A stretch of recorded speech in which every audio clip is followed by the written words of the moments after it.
Hello viewers, আসসালামু আলাইকুম। আজ আমরা যাচ্ছি ট্রেনে করে খিলগাঁও স্ট্রিট ফুড টেস্ট করার জন্য।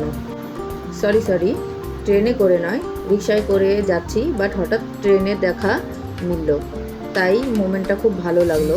কিন্তু আশেপাশের পরিবেশটা তেমন ভালো ছিল না, ময়লা আবর্জনার মধ্যে আর কি উপভোগ করা যায়। চলুন তাহলে দেখা যাক কি কি ফুড টেস্ট করেছি।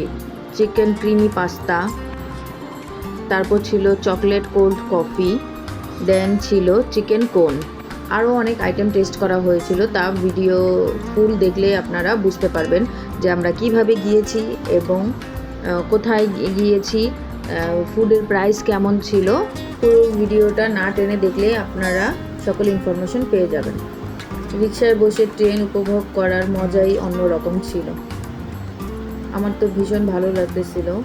নিচ দিয়ে ট্রেন, উপর দিয়ে বাস, আর তার উপর ওয়েদারটা তো সেই রকম ছিল, না রোদ না ঠান্ডা, বাট বাতাস ছিল প্রচুর পরিমাণে। যেহেতু রিক্সা ভ্রমণ, তাই বাতাস না হলে একটু ভালো লাগে না। আমরা শহীদ মিনার হয়ে শান্তিনগর থেকে মালিবাগ, তারপরে এভাবে চলে গেলাম খিলগাঁও তালতলা মার্কেটে।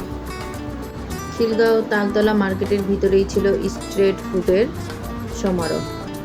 যেহেতু ঈদের ছুটি ছিল, তাই অনেক ভিড় ছিল, আর সকাল থেকে বৃষ্টিও ছিল টিপি, তাই রোডঘাটগুলো একটু ভিজা ছিল।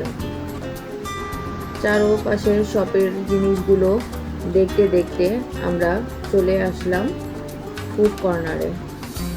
তালতলা মার্কেটটা তেমন বড় নয়, গেট দিয়ে ঢুকতেই দেখা যাবে স্ট্রিট ফুডের দোকানগুলো, তাই আমি প্রথমে চলে গেলাম পাস্তার দোকানে।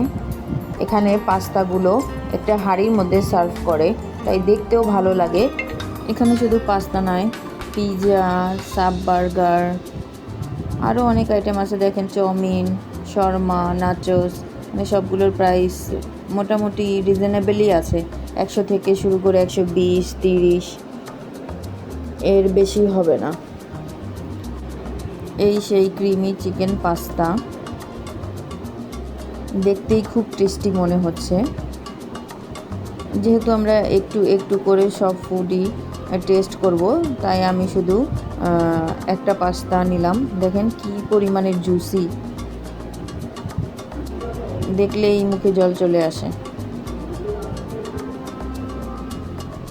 পাস্তাটা খুবই টেস্টফুলি ছিল। তারপর আয়ান বলতেছে চকলেট কোল্ড জুস খাবে, তাই আমরা তার পাশেই এই জুস কর্নারের দোকানটা, এখানে চলে আসলাম। এখানেও সর্বনিম্ন 80 টাকা থেকে শুরু হয়।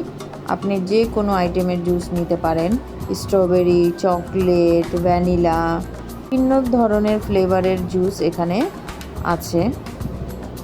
ওরা খুব হাইজেনিক মেনটেন করেই সকল ফুডগুলো প্রিপেয়ার করে, প্লাস সার্ভও করে।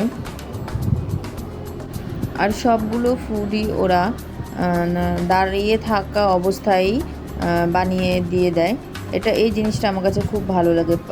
পিৎজা হোক, পাস্তা হোক, ড্রিঙ্কস হোক, সব ফুডই ওরা সাথে সাথেই বানিয়ে গরম গরম সার্ভ করে। আর গরম খেলে খাবারের টেস্টটা আরও বেশি স্বাদময় মনে হয়। দেখুন, তৈরি হয়ে গিয়েছে চকলেট কোল্ড ড্রিঙ্কস। ডেকোরেটটাও খুব সুন্দর করে করতেছে। যে কোনো খাবারেরই ডেকোরেশন যদি ভালো হয়, তাহলে খেতেও খুব ভালো লাগে। আমরা মোটামুটি সব দোকান থেকেই একটা একটা করে আইটেম টেস্ট করতেছিলাম। এই যে চলে আসছে কোল্ড কফি জুস, দেখতে খুবই টেস্টি লাগছে। তারপর আমরা নিয়ে নিলাম চিকেন বল। খিলগাঁওতে শুধু স্ট্রিট ফুডগুলোই সস্তা ছিল না, এখানকার রেস্টুরেন্টের খাবারের দামগুলোও রিজনেবল ছিল। এই হচ্ছে আপন কফি শপের কোল্ড কফি। যেহেতু চকলেট কফি একবার কোল্ড কফি খাওয়া হয়েছে, তাই আমি এবার রেগুলার কফিটাই নিলাম ওদের। খিলগাঁও আসবো আর ফেমাস আপন কফি শপে আসবো না, এটা তো হতেই পারে না। কোল্ড কফির দামটা ছিল 80 টাকা রেগুলার, আর চকলেটেরটা 100 টাকা। তারপর চলে আসলাম আইস পান্ডার। আইস পান্ডার চিকেন কোনের নাম আমি অনেক শুনেছি, তাই টেস্ট করতে চলে আসলাম। এই হলো আইস পান্ডার চিকেন কোন। দেখুন কি সুন্দর করে ডেকোরেট করে কোনের মধ্যে চিকেন দিয়ে দিয়েছে উইথ সস মায়োনিজ, খুবই জুসি। এই কোনটার প্রাইস ছিল 140 টাকা। বাট খিলগাঁও রেস্টুরেন্টেরগুলোতে অ্যাট ফার্স্ট পে করতে হয়, তারপর টোকেন সিস্টেম, তারপর ওনারা কল করলেই খাবার নিজে সেলফ সার্ভিস নিয়ে এসে তারপর খাবার খেতে হবে। এই হচ্ছে খিলগাঁও স্ট্রিট ফুডের রোডগুলো। দুপাশেই স্ট্রিট ফুড রয়েছে, বড় বড় রেস্টুরেন্ট রয়েছে, বাট রেস্টুরেন্টের মধ্যেও প্রাইসগুলো রিজনেবলই ছিল খাবারের, আর খাবারের টেস্ট তো ছিল সম্পূর্ণ অসাধারণ। এখানে খাবারের দাম এতই সস্তা যে ভিড় মনে হয় কমই হয় না। দুই পাশেই প্রচণ্ড ভিড়, আর রেস্টুরেন্টগুলোতে তো মনে হয় দাঁড়ানোই যায় না, এত পরিমাণের ভিড়। তার উপর আবার ঈদের ছুটি, তার মানে শুধু তালতলা মার্কেটের ভিতরেই এই স্ট্রিট ফুডের দোকানগুলো নয়, তালতলা মার্কেট থেকে বের হয়ে হাতের ডান দিক দিয়ে আপনারা হাঁটলেও দেখতে পাবেন দুপাশে অনেক অনেক রেস্টুরেন্ট, এবং সবগুলোই রিজনেবল প্রাইস। রোডগুলো কি সুন্দর করে বাতি দিয়ে সাজিয়েছে, দেখতেও খুব ভালো লাগতেছে। আমার তো মনে হচ্ছে যে আমি কলকাতার পার্ক স্ট্রিট রোডে চলে আসছি। তার উপর প্রচণ্ড পরিমাণের বাতাস ছিল। তারপর আমরা চলে আসলাম পানিপুরির দোকানে। এখানে বিভিন্ন ধরনের টক দিয়ে ফুচকা দিচ্ছে। এখানে পার পিস ফুচকার দাম হচ্ছে 5 টাকা করে। তেঁতুলের টক, লেবুর টক, দই টক, আরও বিভিন্ন ধরনের টক রয়েছে এখানে, পুদিনা পাতার টক। পানিপুরিটাও খুবই টেস্টি ছিল। তারপর আমরা চলে আসলাম লাইভ পিজার দোকানে পিজা খাওয়ার জন্য। প্রচণ্ড পরিমাণে ভিড় ছিল এখানে, তাই তেমন একটা ভিডিও নিতে পারিনি, দাঁড়ানোরই তো স্পেস ছিল না। এখানে রেগুলার পিজা 100 থেকে শুরু হয়ে 120, 30, 140, স্পেশাল পিজা 170 এরকম করে রয়েছে। দেখুন আপনার সামনেই ওরা পিজা বানিয়ে দিবে। তারপর চলে আসলাম ফ্রেঞ্চ ফ্রাই দোকানে।